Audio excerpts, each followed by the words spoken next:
The office clock blinked 6:55 p.m., the last 5 minutes before.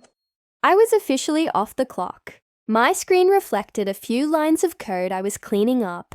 Something minor, trivial even, but something I wanted to finish before I signed out. I had plans tonight, a dinner with my sister I hadn't seen in months. She was flying in for just one night before heading to Zurich, and this was the only window we had. As I packed my things, shut down my screen, and clicked the secure logout on my terminal, I heard it, that annoying snap of fingers from across the room. It was Glenn, Director of Engineering, a man who measured productivity by how long your computer stayed lit. "Hold up, Ethan," he called out. "Got a hot patch request. Just came down from DevSec. Need you to stay." I turned around calmly. "I'm off the clock in 5 minutes. It's not urgent. It can wait till morning." Glenn frowned, half rising from his standing desk. "This isn't optional. It's not in my contract," I said. "I'm not paid for overtime without 24-hour notice." He paused, clearly not expecting that kind of pushback. His usual game was intimidation, corner people into obedience. I'd seen it work countless times, just not on me. "Don't do this," he warned. "We've got a $950 million launch in 48 hours, and this patch is tied to final systems alignment. You leaving now puts the timeline at risk." I tilted my head. "So plan better. That's what timelines are for." That did it. Glenn's lips twisted in disdain. He waved a hand, and before I could even reach the elevator, I got the ping on my phone. "Your contract has been terminated effective immediately. Turn in your badge tomorrow. HR. No meeting. No due process." Just like that, I was out. I stared at the message in the elevator, stunned. Not because I didn't expect Glenn to retaliate, but because they really thought they could fire me like a disposable part. They forgot one thing. I designed the final deployment lock, not just the code.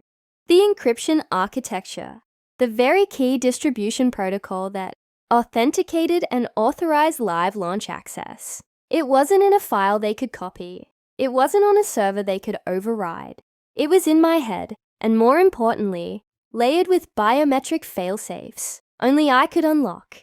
As I exited the building and stepped into the cool dusk, I didn't panic. I didn't even text my sister to cancel dinner. I smiled, because for the first time in months, I had control. See, Glenn wasn't just incompetent. He was reckless. He bulldozed the project forward, cutting corners and skipping QA flags to meet artificial deadlines for investors. He didn't understand half the systems we were integrating, let alone the risks of pushing unstable builds. And while he postured in front of C-suite execs, I kept my head down and built the security architecture from scratch. The idea was simple. See a multi-stage launch system with physical-digital key layering. Stage 1 ran initial systems diagnostics. Stage 2, aligned cloud synchronization. Stage 3, the final release, required. Triple check protocol. 1. Server verified key. 1 biometric authorization. And 1 rotating passphrase regenerated every 72 hours. The rotating passphrase was tied to my neural net algorithm. Obscure, proprietary, and protected under a sublicense that technically made me a co-owner of that protocol.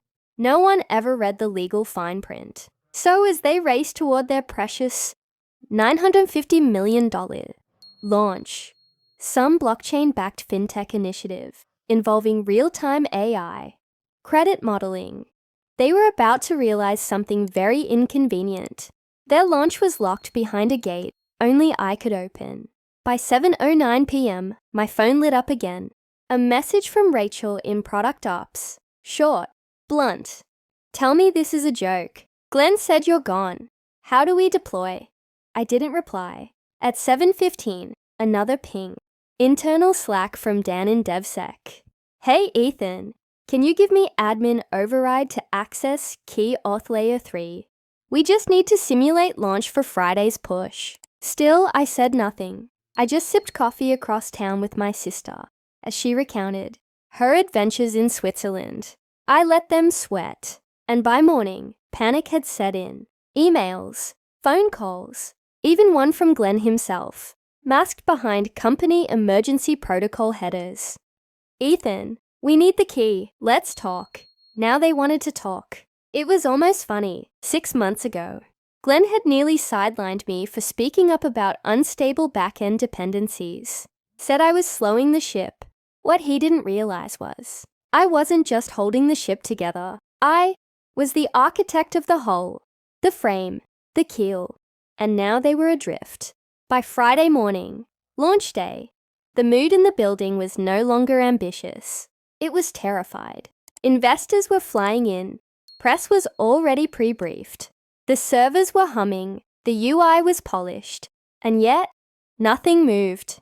Because at the core of that brilliant, agile, and beautifully layered system was a single access trigger that hadn't been activated. Me. Glenn called me that afternoon. No assistant, no buffer, just him. Voice shaky. Look, he began. We may have overreacted. It was late. There was pressure. But if you come in now, we can work something out. I didn't answer. I'm offering your job back, he continued, with a raise. I'll even clear your name internally. We just need the authorization pass to initiate staging. I let the silence stretch. Then I said, you fired me over a Slack message.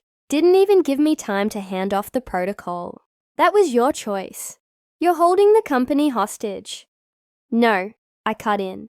You held the company hostage when you put your ego above your infrastructure. I warned you weeks ago. We needed a failover key management plan. You said it was unnecessary redundancy. He fell quiet. I continued. The launch protocol you built relies on live biometrics, token verification synced to a master passphrase that regenerates every 72 hours. That algorithm lives on a secure server registered in my name, under a hybrid license that gives me full control. You'd know that if you read Clause 9.3. You didn't. You wouldn't sabotage a $950 million project, he said. You're not that person. No, I said slowly. But I am the person who doesn't work for free. And you fired me. By 3 p.m., I had a formal email from legal. A vague but urgent request to revisit collaboration terms and recover access to certain proprietary systems. They didn't say, we're screwed in writing, but the subtext was clear. I forwarded it to my lawyer. By 5 p.m., the company issued a press release. Launch temporarily delayed due to unexpected technical refinement. And just like that, the launch was off. Glenn's smug grin. Gone. The investor party. Cancelled. The entire executive wing went into lockdown as internal blame began to fester. And me? I slept great. By the following Monday, things got more interesting. My lawyer received a settlement offer. They wanted me to come back as a consultant, just long enough to enable the key and advise on permanent transfer. The number they attached, $90,000. Laughable, so I counted. Not with cash, with equity. I told them, 3.5% non-dilutable equity, retroactive title as founding systems architect, and full IP recognition for the key protocol going forward. They thought I was bluffing. Until Wednesday. That's when the board caught wind. A few old school members weren't thrilled that a project nearing unicorn status had no way forward. Investors began demanding explanations. Some were already suspecting internal sabotage. That's when I got the second call, this time from someone very different. Eli Meyers, interim CTO. He didn't beg. He didn't threaten. He asked. I've read everything, he said. You're right. This entire system hinges on a protocol that is yours. Glenn's on leave. I'm here to clean this up. We need your help, and we're prepared to meet your terms. I paused. And Glenn? Resigned as of this morning. You were right about him too. That's how, 10 days after being fired for refusing unpaid overtime, I walked back through the front doors. Not as an employee, but as a partner. They gave me a new office, bigger, quieter, with a key card. That said, executive access. I re-entered the system, authenticated the passphrase through the secure neural loop, synced the rotating key to the final deployment node, and lifted the digital gate. Within 48 hours, the platform launched. Smoothly, securely, flawlessly. Media outlets called it one of the cleanest technical rollouts in the last 5 years. The press ate it up, investors were back, and I owned a piece of every transaction that platform would ever process. Because when they fired me, they thought they were cutting off a tool. What they really did was light the fuse. See, people think power comes from title, or tenure, or sitting in boardrooms. But real power, it comes from building something so critical, so intricately woven into the core of an operation, that when you walk away, the whole system has to follow. And that's what I did. Not out of revenge, not even for justice, but because sometimes the only way to prove your value is to let everything fail without you, and then decide whether they deserve to have you back.